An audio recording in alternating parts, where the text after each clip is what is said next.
Welcome to Goals of the Day, 28 of them. And welcome back Liverpool, returning to the First Division after an absence of 3 weeks. Top then, top now. Not just top, but unbeaten and looking invincible. Mind you, it took them a while to get going at Wimbledon, precisely 3 minutes. Peter Beardsley skipping through for his 6th goal of the season. Now, bad reputations are much harder to lose than good ones. Bruce Grobbelaar accepted total responsibility for Wimbledon's equaliser, but such errors are few and far between nowadays. Just look at his record. Dennis Wise's goal, only the 4th he's conceded in the league this season. Now, Liverpool's response was typical: slip into overdrive and hit him where it hurts, when it hurts. Man of the match, John Barnes. Steve Staunton's contribution to the move, creating the crucial opening for Ronnie Whelan, the two combining as they did for Whelan's international goal on Wednesday. Over to Highbury now, and Martin Tyler. George Graham is still insisting that Arsenal aren't back to their very best, and although Perry Groves headed in a cross from Lee Dixon after 20 minutes, in for Manchester City, unlucky to be a goal down at half-time. But Michael Thomas and David Rocastle stamped their class on the second half, Thomas finishing fluently a move he'd started himself. Thomas was the architect of the 3rd, teasing Manchester City until Groves saw the path for a scorching shot. After scoring 12 goals in their last 3 games, City really on the receiving end this time. Substitute Paul Merson, 4-0 to Arsenal. Well, Chelsea was second this morning, away to Norwich this afternoon. Foregone conclusion, really. Norwich don't win at home. They do draw a lot, though. Their Carrow Road record, played 4, drawn 4. Fullback Mark Bowen's recent record, played 3, scored 3. His 3rd in successive league games, following his 1st at international level for Wales against Holland on Wednesday. Now, watch this next incident closely. I have a few times. And the trip by Steve Clarke on Dale Gordon is outside the box. Technically, no pen. Morally, well, now Dave Beasant improved his standard of living considerably with a certain penalty save at Wembley a few years ago. Not this time. Robert Flex, 6th of the season, home, sweet home at last. Everton were coming off 2 consecutive league defeats and struggling to contain a strong Millwall first-half performance at Goodison Park, highlighted by Teddy Sheringham's goal after 18 minutes.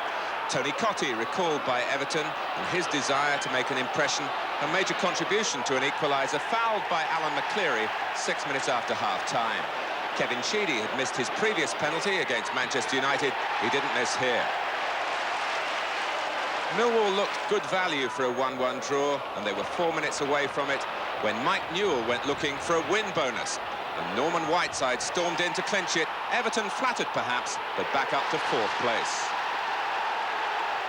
It takes a lot to upstage Trevor Francis these days, but at Loftus Road, Southampton had just the man in Rodney Wallace. Cracking move, cracking goal to give the Saints a half-time lead.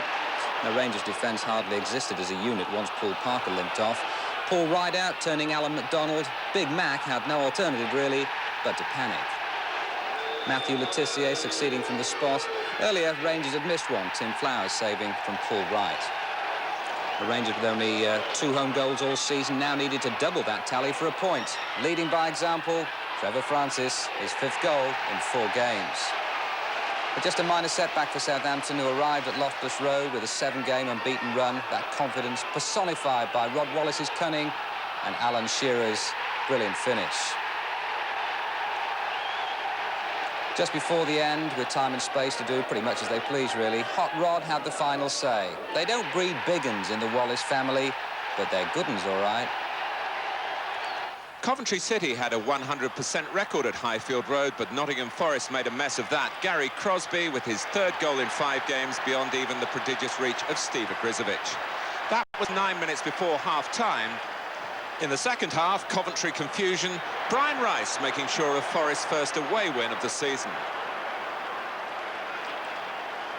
Luton hadn't lost at home, Villa hadn't won away. Anyone could write the script for this one. There could be only one result. Villa's winner came during first-half injury time. Derek Mountfield from just his sort of range.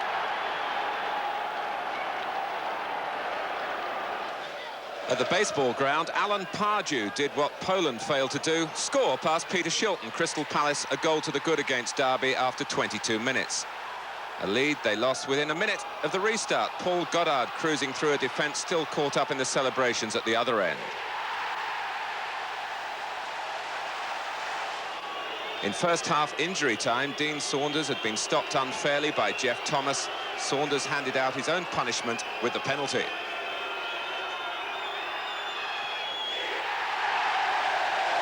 And it was Saunders 4 minutes after half-time who crossed perfectly for Goddard's second.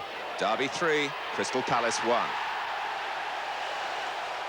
The bottom six in the First Division is familiar ground for Charlton, even more so than Selhurst Park. Without a point or a goal to show from their previous 4 games, they had the temerity to go in front against Spurs. Paul Williams, that was, his angled header. Now, whatever Terry Venables was yelling from the bench at that point took about 20 minutes to sink in. Then Spurs definitely got the message. Mitchell Thomas, a startling reminder of his availability, making it 1-1. 2 decent goals, but not a decent headline in sight yet. 7 minutes to go, the game up for grabs, requiring something or someone special. Cue Gary. Lineker's 5th in 4 games. The touch and timing just right. It knocked the stuffing out of Charlton and enables Spurs to indulge in a little showmanship. Cue Gaza. For Ron Atkinson, a creditable draw on his return to Old Trafford. It might have been more if Daly and Atkinson had rounded off this clear chance for Big Ron's Sheffield Wednesday. Brian Robson, ironically, robbing his former manager of victory over Manchester United. Only 3 points then separating the bottom 6. Manchester United's position somewhat reflecting the state of the club's morale. Another takeover that looks doomed to failure. 10 points behind the leaders Liverpool, who must seem like a dot on the horizon. Just ahead of Arsenal by 1 point, those 2 with games in hand. Norwich, Everton and Southampton making positive moves this week. Chelsea dropped down 3. Well, still plenty of time to reverse current trends, although one would anticipate more changes at the bottom than at the top. Coco, anyone?